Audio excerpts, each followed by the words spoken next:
Hey guys, assalamu alaikum, welcome back to my channel. Let's make some rasmalai milk cake today. Really nice, eh? Alright, I made it for my husband. It's his birthday tomorrow and he's not into birthday cakes. He loves his rasmalai and he loves his milk cake, so I thought I'll make a rasmalai milk cake. And it's looking really nice, if I must say so myself. So stay tuned, sit back and watch how I make this.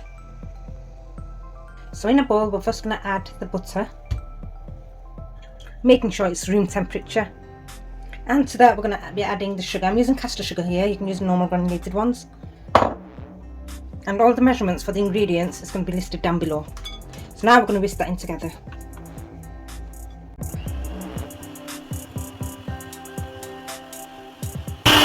Once the sugar has dissolved with the butter, we're going to crack in 4 room temperature eggs, one at a time.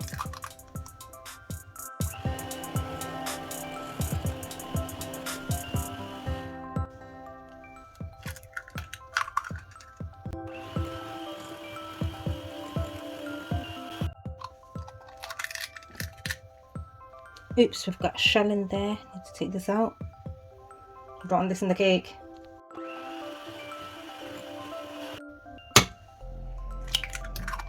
And the last one.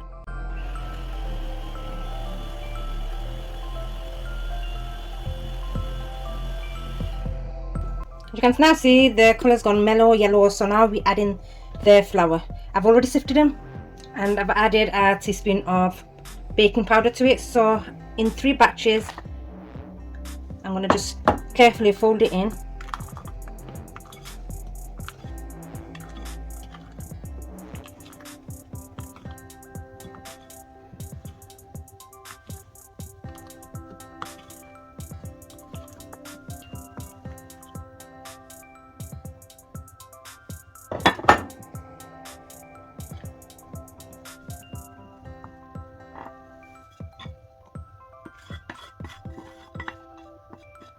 I'm using cake flour here. You can use it all purpose if you'd like, but I find the cake flour a bit more softer. And to that, guys, now I'm going to add a pinch of cardamom powder and carry on mixing.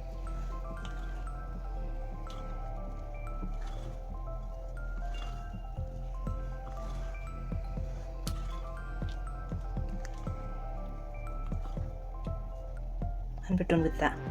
Now in a 9-inch baking tray, I'm going to put greased paper in, so that way we can easily get the cake out after it's done. I find creasing the paper makes it easier to put it in place, so that's a tip. Right, and now we're going to empty the mixture into the dish.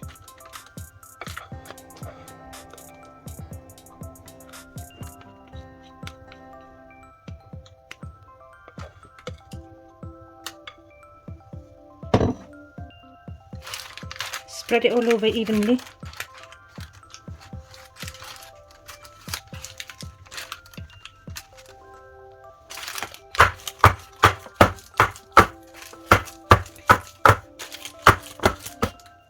And bang it inside a preheated oven, gas mark 160 for about 35 to 40 minutes. But always keep an eye out because all ovens vary.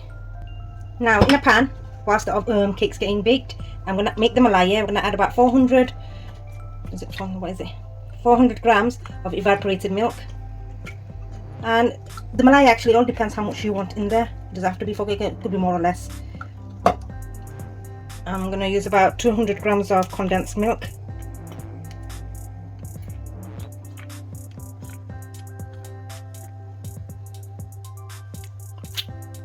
$200 ml of full fat milk. I haven't got any full fat. Oh, I haven't got any full fat, so I'm using semi.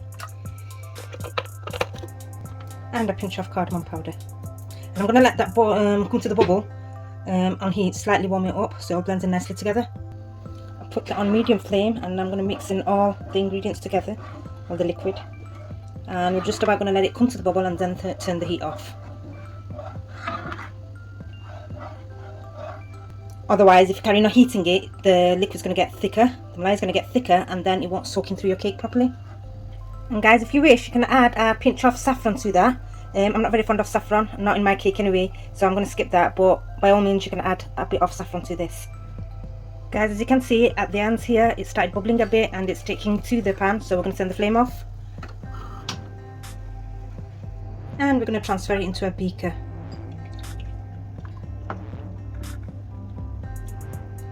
So guys, because the malai didn't fit into one, I've added it into the second one, so half of it I'm going to drizzle it all over the cake and half of it is going to be when we're having the cake slices.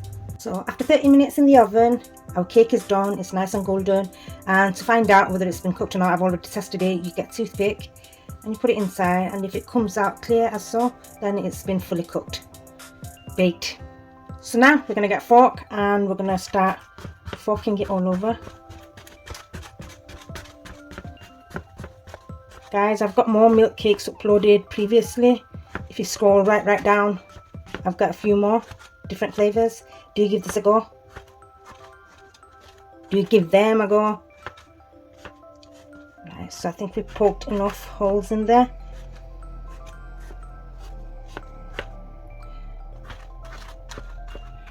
So what we're going to now do is pour the malai on top.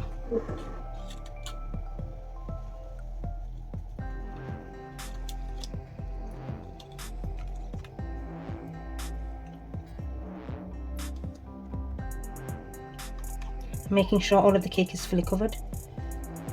So I'm going to leave that for a couple of minutes until it's soaked up all the malai, and then we're going to re-pour all over again. That's what it is. So a minute later, we're going to pour all over it again.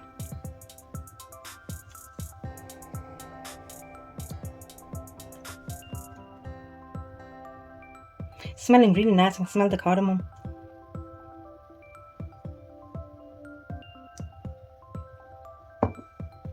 And we're going to place that in the fridge. I'm going to place it in the fridge overnight, and I'm going to do the frosting on it tomorrow morning. You can leave it a good 4 or 5 hours if you don't want to keep it overnight, but I'm going to keep this overnight. So I'll see you tomorrow. Hey guys, so it's the next day now, and our cake, we just got it out of the fridge, and I'm just going to get them out of the greaseproof paper. Move that aside. And we're going to transfer it into a plate.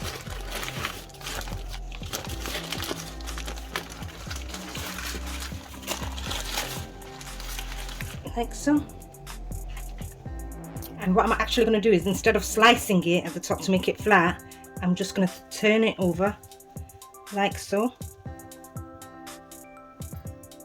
And what I'm going to do is actually cut off the edges to make it, I'm going to turn it over 1 second actually.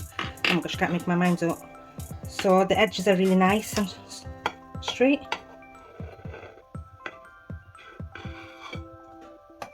Oh, this is so nice and soft.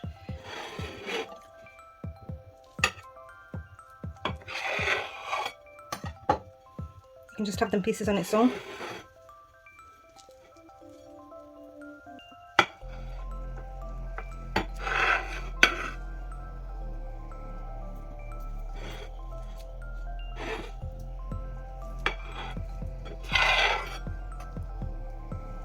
Actually, instead of turning over, I'll just snip off a bit.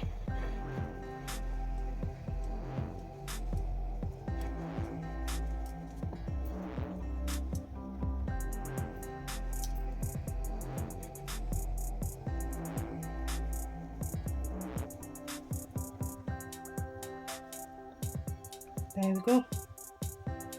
Now we're going to set that aside, and we're going to make the frosting for it. So we're going to get a bowl and we're going to empty double cream into it. It's basically like every other frostings I make, but with this one we're going to add cardamom powder and a bit of condensed milk.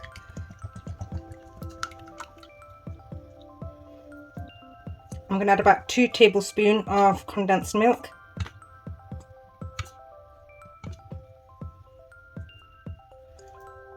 A pinch of cardamom powder. I'm not going to be adding any sugar to it because I've had the condensed milk and I don't want the sweetness overpowering. I don't like it anything too sweet. But by all means you can add a bit of sugar if you like. And we whisk, starting on low speed.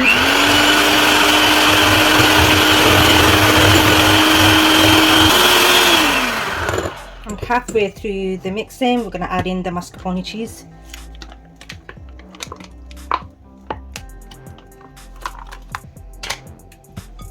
and mix. Whoa.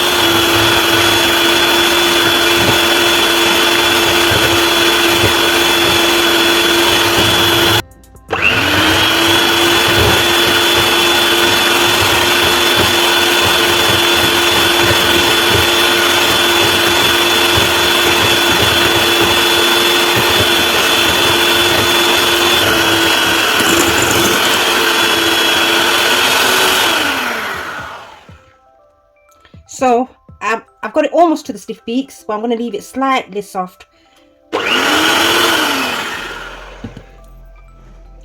But enough so when you tilt it over, it doesn't fall. There. Now we're going to smear all the frosting on top of the cake. This time I'm not using piping bag or anything. I might do later on for deco, I'm not sure yet. But I'm going to keep it flat like so.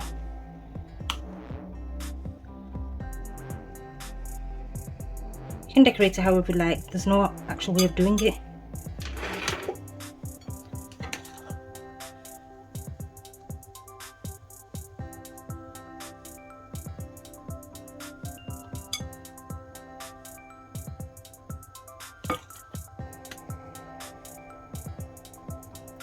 And there we go, guys.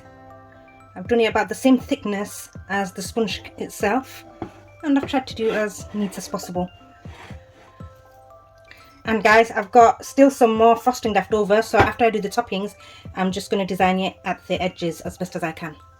So first I'm going to sprinkle a tiny bit of cardamom powder on top.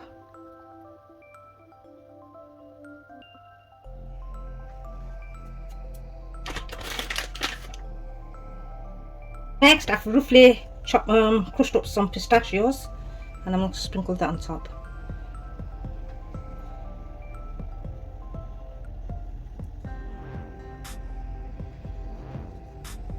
Pistachios go so nicely with the rasmalai.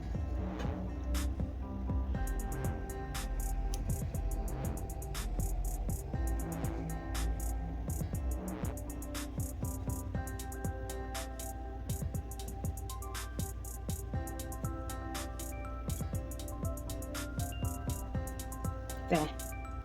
And next we're gonna see if I've got a new nozzle. I don't know how to work this. Oh gosh, I don't know how to work this.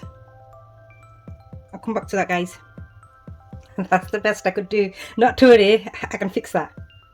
So I've got them edible rolls. I'm just gonna poke them in there, so that way you can't tell I've even done a mistake. I'm not good with piping, guys. Oopsie. Dropping them everywhere. Guys, this is our rasmalai milk cake, and I've transferred the plate because it looks better in this one than the other. I've actually got rid of my plain black ones. So what I'm going to do now is the leftover malai, I'm just going to drizzle it at the bottom.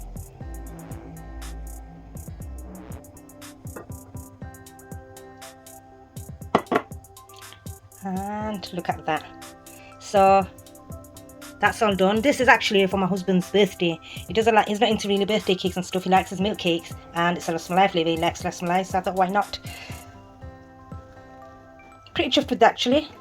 So I hope you enjoyed watching this. Do give this a go, and if you did like it, hit the like button, share, subscribe, comment, and until next time, bye.